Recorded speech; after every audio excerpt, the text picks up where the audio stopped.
Hi everybody, welcome back to FlatWaterFlatEarth. Today I'm presenting some evidence that a gentleman has provided to me, talking about his experience of visiting Antarctica. This is not the first time I've received a message like this. I've received a few of them. The last reading that I did of it had a terrible sound quality, so I'm going to reread it and see how it sounds. This gentleman is asking for assistance from material scientists in order to validate the sample that he has kept from his travels. I have seen the ice wall. From email redacted to FlatWaterFlatEarth. Hello, my name is David, and I am a witness to the ice wall. Since the unaltered facts described below could be used to ascertain my identity, I have changed certain details to protect against that danger. My background is a bit unusual. I graduated summa cum laude with degrees in economics and population studies, and later earned a Juris Doctorate from an Ivy League school. So what does one do with that kind of educational hodgepodge? I worked for a Fortune 500 company where I worked on, and later supervised, a team responsible for finding economically viable means to move product to and through some of the world's most remote and inhospitable locations. Some of the drops, as we called them, required creative solutions. Barriers to entry included everything like unreliable transportation channels and personnel, local warlords and pirates, local corruption and legal issues, adverse weather conditions, hazardous terrain, and basically every obstacle that you can imagine. In 2005, still relatively young, and almost 30, and having a taste for adventure, I applied for work at what was advertised to be a minimum 3-year assignment at an Antarctic research post. The job for which I applied was a human resources type job, and they were keen for someone with experience in the shipping industry. It wasn't a terrific fit for my experience and skill set, but it was close enough that I gave it a shot. I didn't hear anything back for 6 months after applying, and almost forgot about the application when I was contacted by someone who identified themselves as being from the U.S. Department of Defense, and asked if I would be interested in consideration for something else. They told me that the work would still be in Antarctica, and that it would be a better match for my skill set. I was interested, so I sent them a packet of information they requested that was the size of a small phone book and submitted to a single-scope background investigation. I was eventually cleared, contracted, and told that I would be support for a team that is searching for microbes in hard-to-reach places. In 2006, I arrived in Springfield, Virginia for a pre-departure briefing.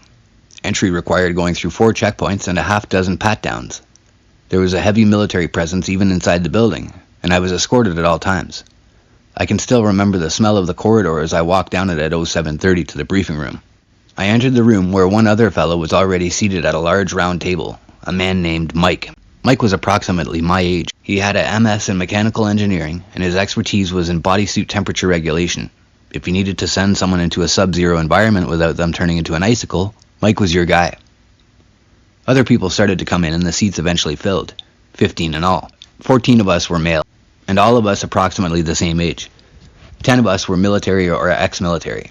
Everyone's background was consistent with what you would expect from a team assembled for the purpose of performing a scientific exploration of Antarctica. I would later get to know all of these people well and consider many of them to be fine individuals. At 0800, everyone had helped themselves to the instant coffee left for us. A middle-aged gentleman, Tom, walked in and introduced himself as our project leader.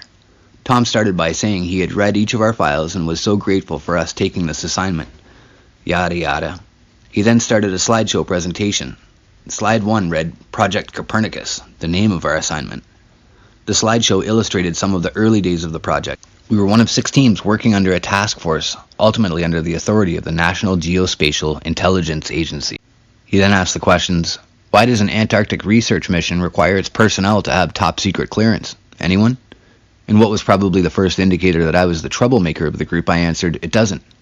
Tom darted his eyes at me with a bit of surprise in his expression, as though it was crossing his mind that I already knew what was coming next.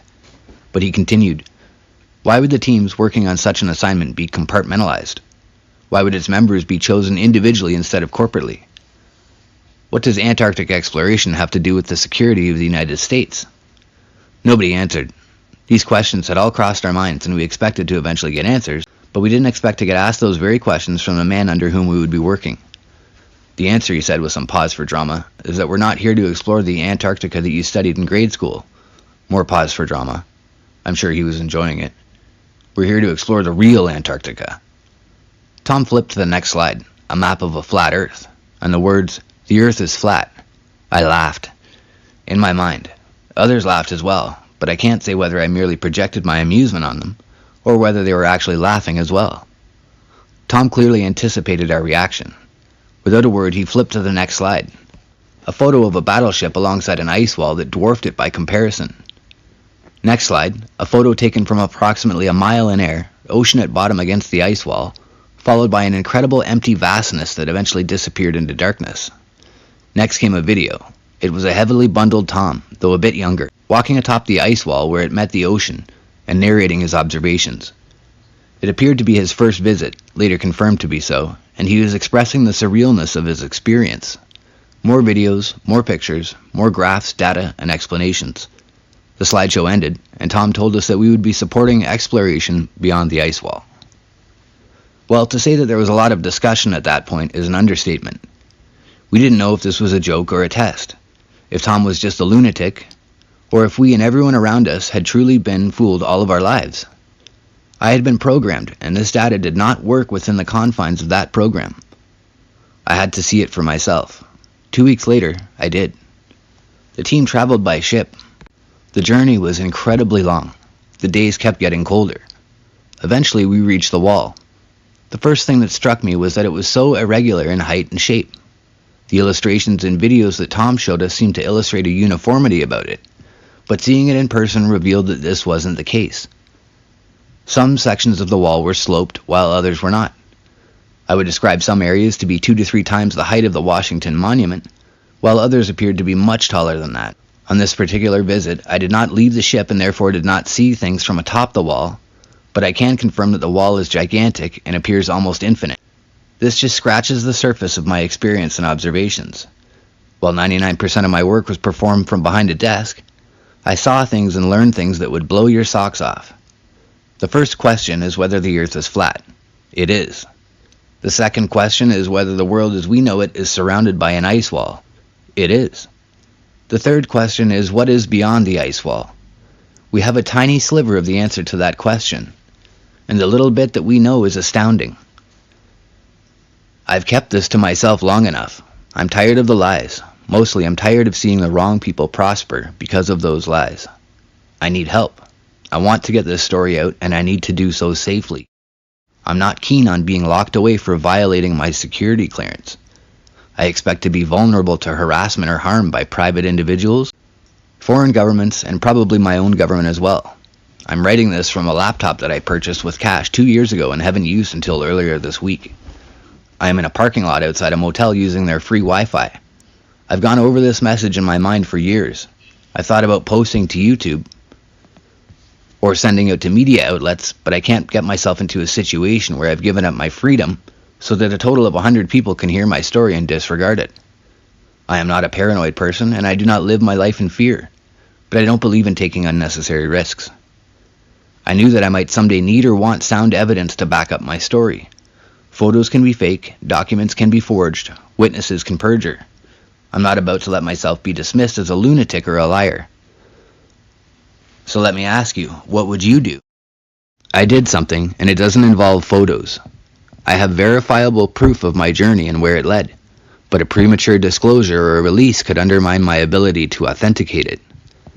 I hope to soon be in a position where I can disclose it. I don't enjoy being cryptic.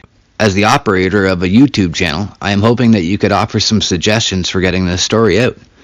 My goal is to use the audience to get attention, but also to find reputable and sympathetic chemists and material scientists with the knowledge and access to technology needed to perform a qualitative analysis of something acquired from beyond the ice wall. Please let me know if you can help. Thank you. David. End of message. So as I said earlier, other people have sent me messages similar to this before. When they did that, I didn't take the opportunity to record what they had sent me and keep it for posterity. So this time when this message came in, I thought that I had better keep a copy of it and share it with you guys. There is what David has sent me. I hope this was interesting to you and informative, if nothing else. Thanks for watching, guys.